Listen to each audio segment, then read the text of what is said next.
আসসালামু আলাইকুম এভরিওয়ান। আজকে আমরা এই ম্যাথের সমাধান দেখব। আমাদের এই চ্যানেলে আপনাদের জন্য বিভিন্ন চাকরির পরীক্ষার বিভিন্ন ম্যাথের সমাধানের ভিডিও চলছে। কাইন্ডলি আমাদের চ্যানেলটিকে সাবস্ক্রাইব করে দিবেন।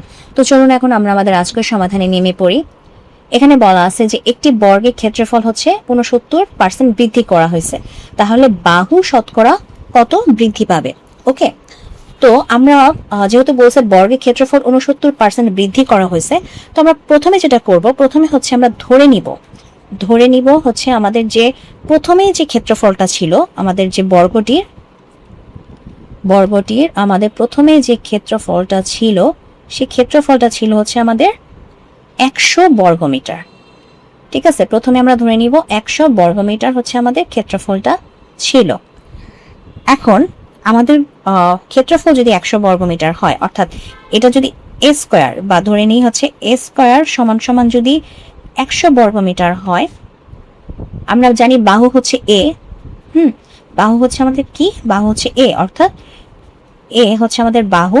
সেই বাহুটা কি হয়ে যাবে, আমাদের এই যে 100 স্কয়ারটা আছে সেটা রুটে পরিবর্তন হয়ে যাবে। তাহলে আমাদের এর মান কত আসে, এর মান আসে হচ্ছে 10। যদিও বলতে পারেন যে এখানে তো প্লাস মাইনাস 10 আসার কথা, অবশ্যই বর্গমিটার কখনোই আমাদের মাইনাসে আসবে না, এজন্য এটা শুধুমাত্র আমরা প্লাসে মানটা নিব। ওকে, তো আমাদের বাহুর মান কত আসলো, বাহুর মান বা বর্গমিটারের মান যেটাই বলেন না কেন, কখনোই মাইনাস আসবে না। তো বাহুর মান কত আসলো, বাহুর মান আসলো হচ্ছে আমাদের 10, যখন আমাদের প্রথমে বর্গটি ক্ষেত্রফল 100 বর্গমিটার ছিল। এখন দেখেন, যখন 69% বৃদ্ধি পাইছে, হ্যাঁ, যখন 69% বৃদ্ধি পাওয়ার পরে, আগে তো ছিল 100, এখন 69% বৃদ্ধি পেয়ে কত হয়ে গেছে, এখন হয়ে গেছে 169 বর্গ মিটার। তো এখন হয়ে গেছে কত, 169 বর্গ মিটার। তাহলে এখন তার মানে এটাও হচ্ছে আমাদের স্কয়ারের মান, a স্কয়ারের মান, হ্যাঁ, a স্কয়ার মান। এখন আমরা যদি এখান থেকে বাহুর মান বের করতে চাই, ঠিক একইভাবে আমাদের কি করতে হবে, 169কে রুট করতে হবে। তো 169কে যদি আমি রুট করি, তাহলে আমাদের এর মান বের হয় হচ্ছে কত, 13। ঠিক আছে, তো যখন আমাদের বর্গমিটারটা 100 বর্গমিটার ছিল, বর্গটির ক্ষেত্রফল যখন 100 বর্গমিটার ছিল, তখন এর বাহুর মান বের হয়েছিল 10।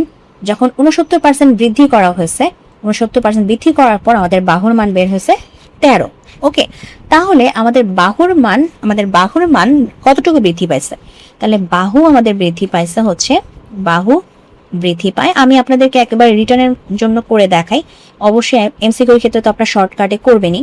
আপনাদের অনেকের প্রশ্ন থাকে যে এভাবে তো এমসিকিউতে করতে গেলে, ম্যাথ করতে গেলেই সময় চলে যাবে। মানে আপনারা যারা বুঝেন, আমার তো মনে হয় এতটুকু বুঝার কথা যে কখনো এভাবে আমাদের এমসিকিউতে করার কথা না। এটা আমি আপনাদেরকে রিটার্নে আসলেও যাতে আপনারা করতে পারেন সেজন্য দেখায়। আর এমসিকিউর ক্ষেত্রে শর্টকাটে করবেন এটা জানা কোথায়, এমসিকিউর ক্ষেত্রে আপনার মুখে মুখে এগুলো শর্টকাটে করে ফেলবেন।